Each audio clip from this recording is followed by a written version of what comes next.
All right, what is going on, everybody? Welcome back to another day of SaberSim's DFS office hours. Today is Monday, March 17th of 2025. Looking ahead here, we have a big 10-game NBA main slate tonight, as well as a 5-game NHL main slate. So it should be a fun day of DFS. For those of you who are new here, welcome. My name is Andrew, one of the coaches over here at SaberSim. This is a show where we go over how to use the SaberSim app, answer any and all DFS-related questions. Get your questions in one of three ways here. First off, send us an email, support@sabersim.com. Second, post it live in the YouTube chat. Third way, post it in the office hours channel in our Discord server. If you're not in our Discord and want to get access to that channel, there's a link in the description of this video. You also get access to our similar channels, individual sport channels, and you get access to the rest of the SaberSim teams. Can't say enough good things about the Discord. But with that said, we do this show Monday through Friday, 4 p.m. Eastern, and then we do this show on Saturdays at 12:30 p.m. Eastern. So tune in any one of those days, get your questions answered. All right, let's get SaberSim up.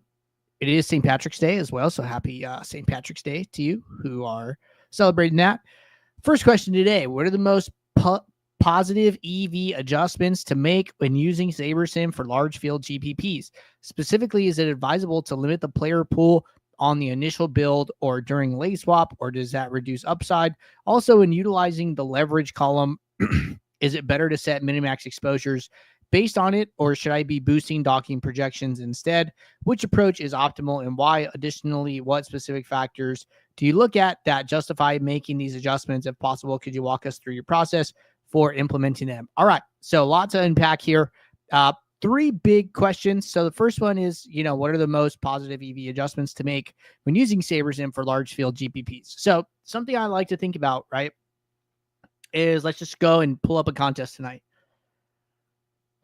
And we'll look at the $5 150 max, right? The flagship contest. All right, 71,343 entrants. So let's say everybody maxes this out.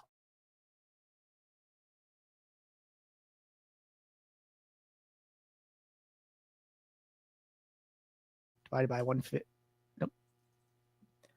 71,343 divided by 150. All right. So if everybody maxed out this contest, that means that like your raw odds of winning are 1 in 475. It takes 475 unique people to max this out. All right. Let's say everyone's an average player.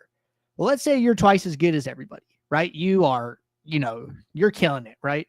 You're just, ball, and you combine ball knowing with sims, and you're just super good. All right. So that means you have you're twice as likely as everyone else, right, to win this. So you divide it by 2. So your odds of winning, if you're twice as good as the field, which is really hard to do, is 1 in 237 times about, right? Well, NBA season goes from, we'll just round, say like, it's like November, December, January, February, March, April, like regular season. So about like 6 months, right? All right. So you do 6 times, say 30 main slates a month, 180, right? So you could be twice as good as everyone else in this contest, and you still might not win in a season if things don't go your way, right? If you're 1 in 2, you win 1 out of 237 times. Well, there's only 180. So like, I'm just assuming like the average is hit, right? So this is what I like to think about, right? Is even when you're good, even when you're really good, variance and the chances of this happening can still like not get there, right? This is why diversification is important. One of the most positive EV adjustments you can make, in our opinion, is to diversify your lineups, right? You want to spread out your risk to help smooth out the variance of DFS, right? So, and shout out to Phantom. I think Phantom was talking about variance and shipped 100K like this weekend. So, or like Friday or something like that. So I was reading that post and talking about, he was like, wow, DFS is like such a high variance game. It's sick. But sometimes things go your way. Anyways, getting back to this, right? So one of the most important things is that to try and, shield yourself from losing like and having very high negative ROI days, right? We're basically trying to just survive until our next bink. Like DFS bankrolls look like big shoot up with like a win.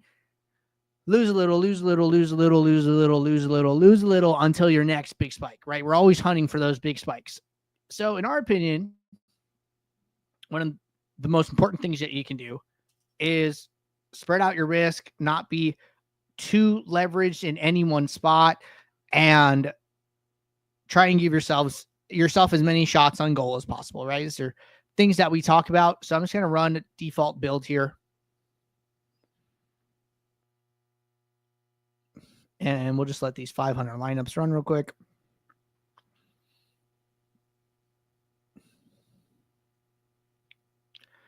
And then we would kick off our default contest sim. All right, this is running. Cool. Let's move some things around.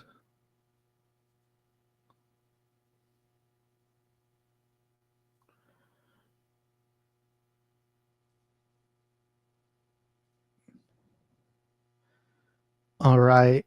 So I'm sorting by my custom contest sim right now. I'm just getting things the way I like them to get into like the next parts of these questions. So when I'm at one unique and I'm looking at 20 lineups, I have 45 players in my player pool. I have 4 players over 50% exposure. Okay. When I start increasing this, right, let's say I go from 1 unique to 4, which is something that we're normally typically able to do. Okay, I go from 45 players in my player pool to 51. I go from my highest exposure being 80% to my highest exposure being 65%. I had 2 players previously over 30% leverage. Now I only have I have 0 players over 30% leverage, right? And I can still go further with the uniqueness if I want. And 5 actually looks like a decent number, right? My leverages are getting flatter, still taking a 1 stand on the slate, which is fine. Player pulls up to like 55.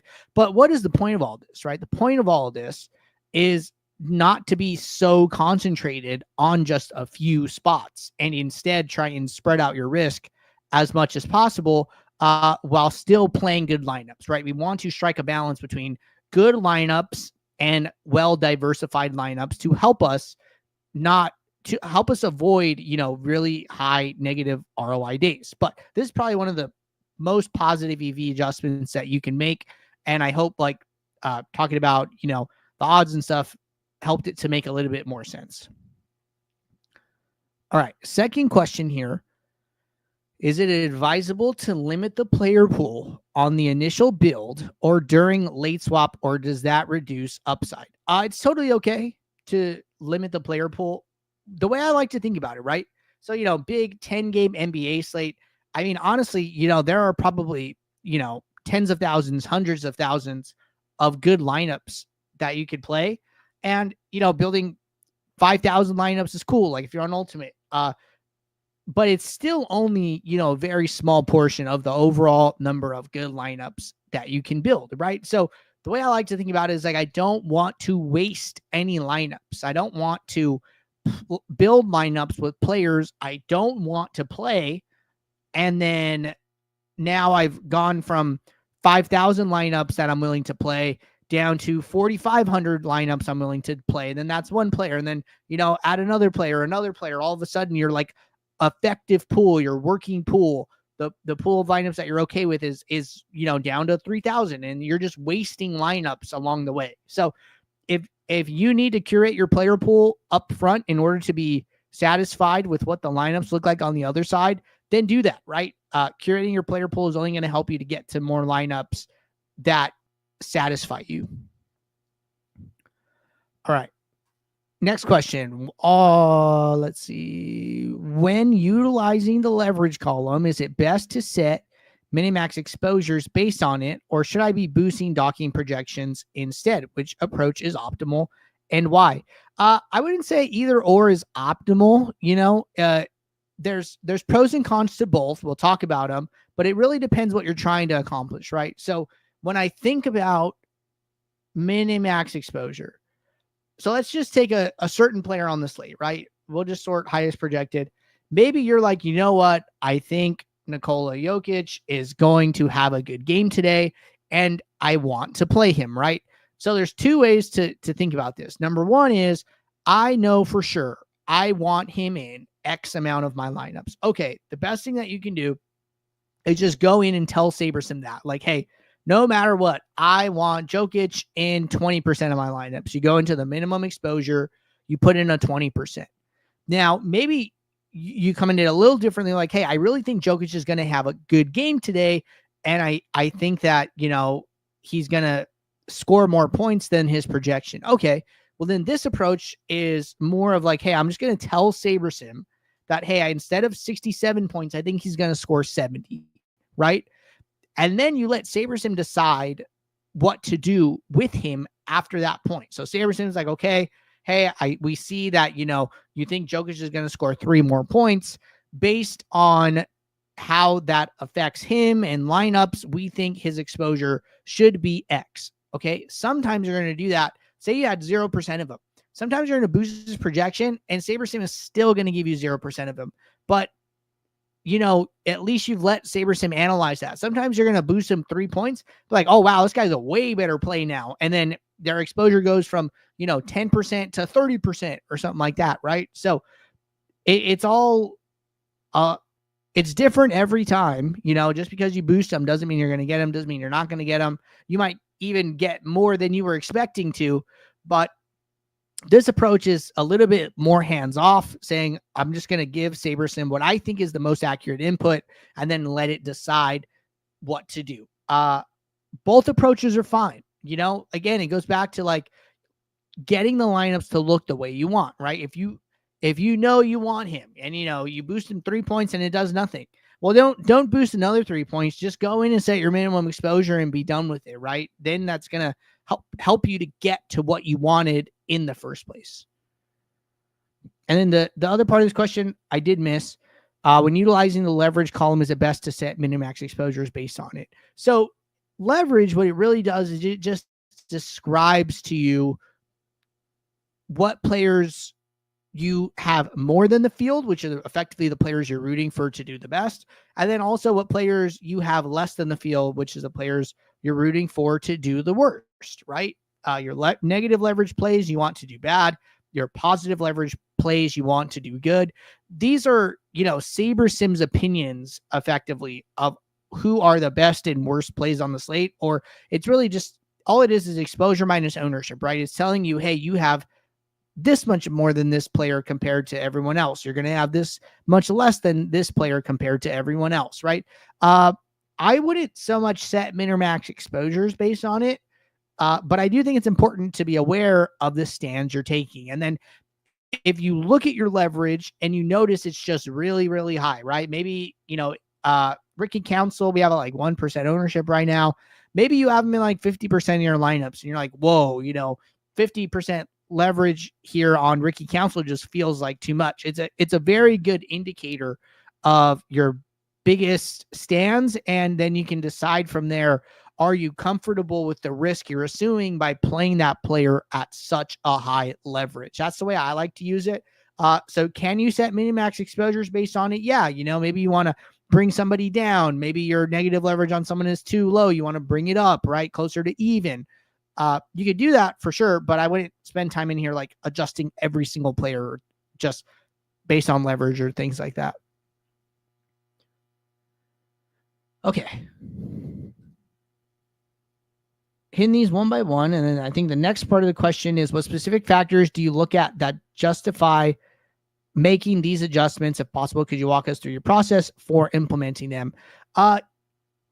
Yeah. So for me, right, I spend, a lot of the time, like in the post build here, like figuring out what I want my lineups to look like. What I'm always trying to do, right? I come in here, I sort by exposure, I set up, I run my contest sim, I make sure my sorting metric is correct. For me, the aggregate metrics are super important. What I want to do is I want to get a diverse set of lineups without sacrificing too much projection and too much ROI. These are the two things that I've noticed constantly reviewing lineups, doing the build review show. We should do it twice a week. We used to do it every day. We used to do the build review show every single day. Then we did it twice a week. Now we do it once a week. And, I've done tons of contest reviews myself for my own contests and, keeping a projection floor, having a good, projection doesn't have to be the highest, but it usually needs to be somewhere in like a certain range.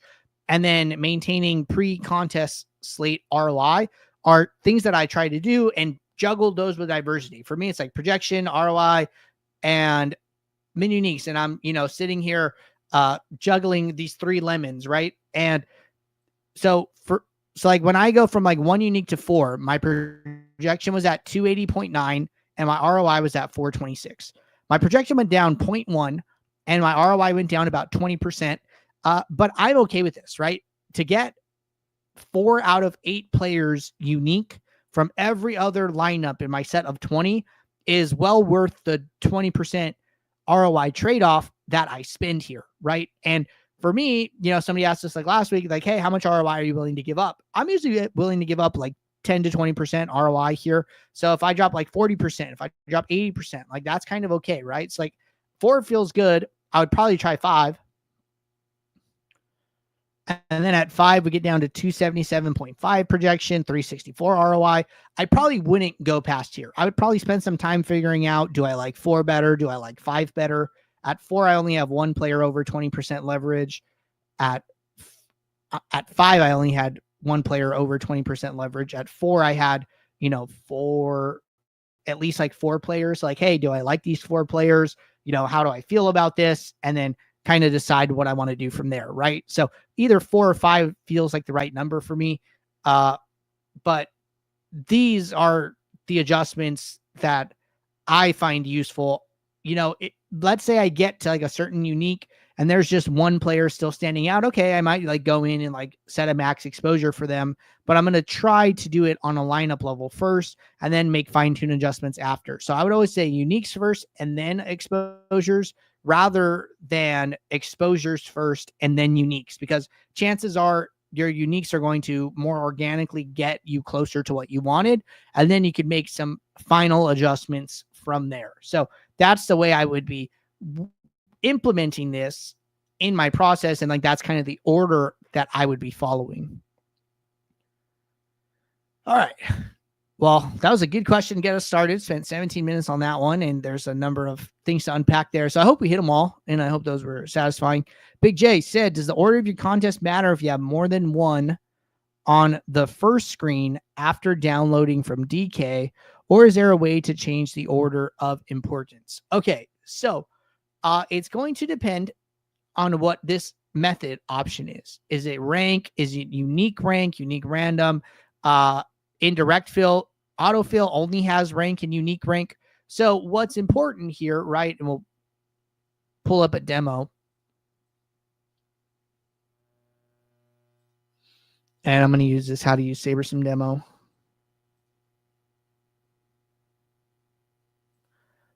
All right. So when you're in the autofill screen like this, right, and you have your big list of contests, when you fill these, they fill one at a time from the top down. So it goes contest 1, contest 2, contest 3, contest 4. Okay. When you use unique rank, right? Unique rank and autofill, what happens is the lineups that get put into the first contest get removed after. And because unique only allows the lineups to be used once. So order is really important when you're using unique rank and autofill, because you probably want to make sure the contests you care about the most are at the top. That way those get your best lineups, and then other lineups go into your other contests, right? So like here in this example, we're sorting by prize pool. We do generally recommend sorting by prize pool just because prize pool is typically correlated with highest prize to first. Now, there are exceptions to the rule, right? Maybe you want to do entry fee. Entry fee is fine. Maybe you want to do prize pool, but there's like a couple contests that look weird. Okay, go and use the drag and drop function on the left to move the contests up or down, depending on where you want them listed. You got to kind of customize it a little bit. Prize pool or entry fee should get you 90% of the way there. And then you could, customize for like the final 10%.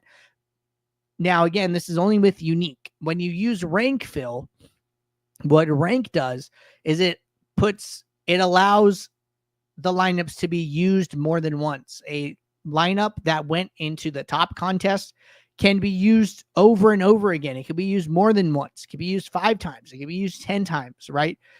So rank, when you use rank, it will not matter how the contests are ordered. Okay. And then just since we're talking about the methods here, when you're in direct fill, you have a third option called unique random. So basically, depending on how many contests you have chosen in this dropdown, which is the arrow next to save to contest, let's say that you have 220 maxes and you have them both selected at the same time, right? If you're using unique random, actually, let's go back. If you're using unique,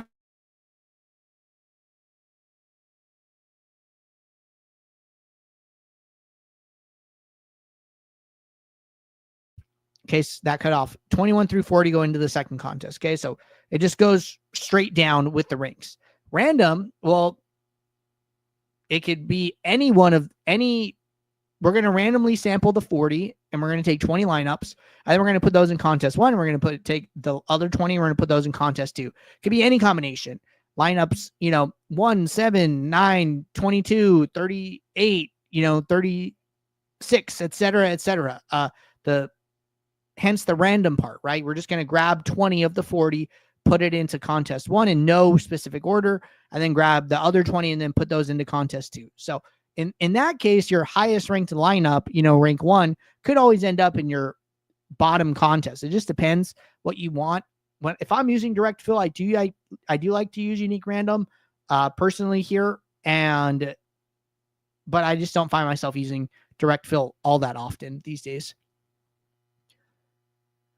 All right. DRCC said, is it standard to duplicate mini uniques the exact same way for every late swap window? So think about it like this. When you late swap, right? Every time you late swap, there are players that are getting locked, right? Because the games are starting. So as the slate goes on, you are effectively locking in your lineup's uniqueness because more and more players are starting. You've had this uniqueness the entire time. So it's very easy to get to the same number of uniques in every sequential late swap window because your lineups were kind of already optimized for that. And the number of available spots in your lineup to change is going down as the slate continues. So I would say it is pretty standard. Like if I use 3 uniques pre-slate to just go to 3, you're easily going to be able to get to 3. And just keep my 3 number and keep using it. Now, the optimal strategy, right, is to go to, you're in your autofill screen and then go back to 1, save your lineups, let your aggregate metrics repopulate, projection or ROI or whatever aggregate metrics you're using, and then see how they change, and then go to the next unique and save and then check again, and then change it, save, check again. You can check your exposures and leverages as well, right? You could restart the process every single time. It doesn't take that long to just sit here, click the gear icon, switch a number, save, verify, switch a number, save, verify, right? It's a little iterative process. You'll get good at it. But generally, it's totally fine to just say, I used 3 before. I'm just going to continue to use 3. All right. Next question. I had answered this in the chat before, but can you describe the always include original lineup when late swapping? Yeah, for sure. So let's go to our late swap tutorial. We'll look at this pop up. All right. So when you're in late swap, there's this toggle, right? It says always include original lineup in swap. So think about it like this. All right. So when we're late swapping, see if I can find this.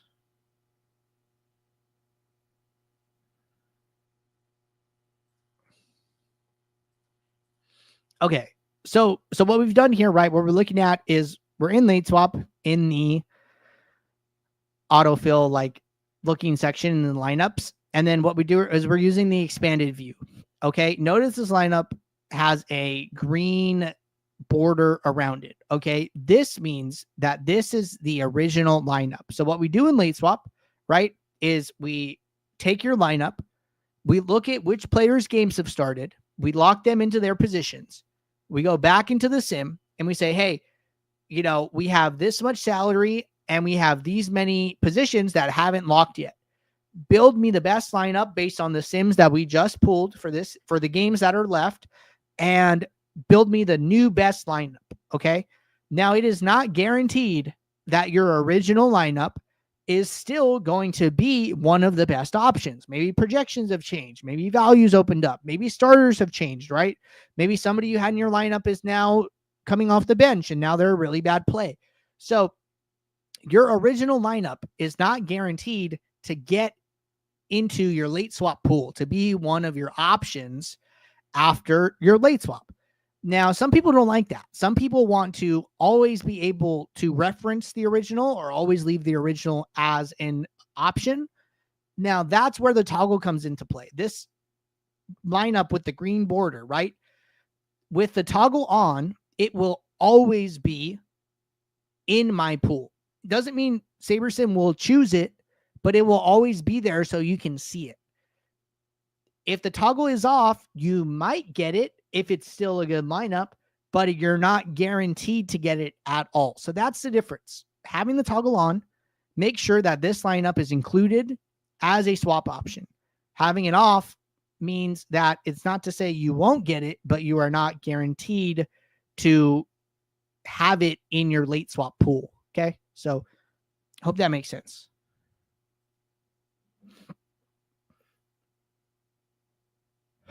All right. Going back to office hours. A lot of talking today, which is totally cool. All right. Motown said, if I don't upload my entries and create a custom contest, I assume the next step is to then click add build. Are the lineups being built based on the custom contest? Any chance Old Saber can be reborn, or the option to use both? So Old Saber is not coming back. Only, current Saber and future iterations of it. Now, this part, if I don't upload my entries but create a custom contest, assume the next step is to click add build. Are lineups being built based on the custom contest? Okay, so let's say that you want to do this, but you don't want to upload your entry file yet. Okay, so recent change here, in case you guys missed it. And I was going to load a new build, and I'm going to go over the contest tab. So there's always a contest selected by default. This is just, if you want to just come into SaberSim, get a feel for the slate, run a build, run a contest sim, you're going to see a contest enabled by default, right? You could change it. Let's say I want to look at the mini-max instead. Maybe this is closer to something I play more regularly. Okay. Going to turn the mini-max on, going to turn the $5 off. It's not really, something I play too often. You could do this, right? Now, as far as building lineups, remember, the lineups aren't built based off of the contest you're playing. The sliders here are set based on the number of games on the slate. Okay. So the number of games on the slate determine the minimax salaries and then determine the slider settings. From there, we build your lineups based on the slider settings and then generate a pool of lineups for you. Now, if you're using contest sims, this contest sim button will run off of whatever contest is enabled in the contest tab. Otherwise, you should be using SaberScore, right? SaberScore, the large slate versus small slate designation will happen automatically. 2 to 5 games is small, large is 6 or more. And then you got to decide what size contest you want to use, right? What size contest am I optimizing for? The mini max was 59,000 entries. Okay, I should go and I should click the 50K plus SaberScore, right? Now, this will allow me to find lineups that are optimized for larger contests. Maybe I'm playing the quarter jukebox instead. Okay, then I should use the 10K to 50K SaberScore, right? So contest size is taken into account via the SaberScores in the post build, as opposed to like a drop down in the settings like it used to be. But those are the two ways you kind of want to approach it. If you're on, starter, or if you're on ultimate. If you're on ultimate, use contest sims. If you're on starter, stick with SaberScore. Figure out what contest you're optimizing for, and then use that contests, like pick the SaberScore that contest falls under, whatever bucket that falls into. Okay. All right. Good stuff so far. And looks like we are caught up with questions here in the Discord as well as the YouTube chat, and we knocked out a slate demo. So appreciate you guys tuning in. I will be back tomorrow, 4 p.m. Eastern, for our next show. So until then, everybody, take care. Good luck. Thanks. Bye.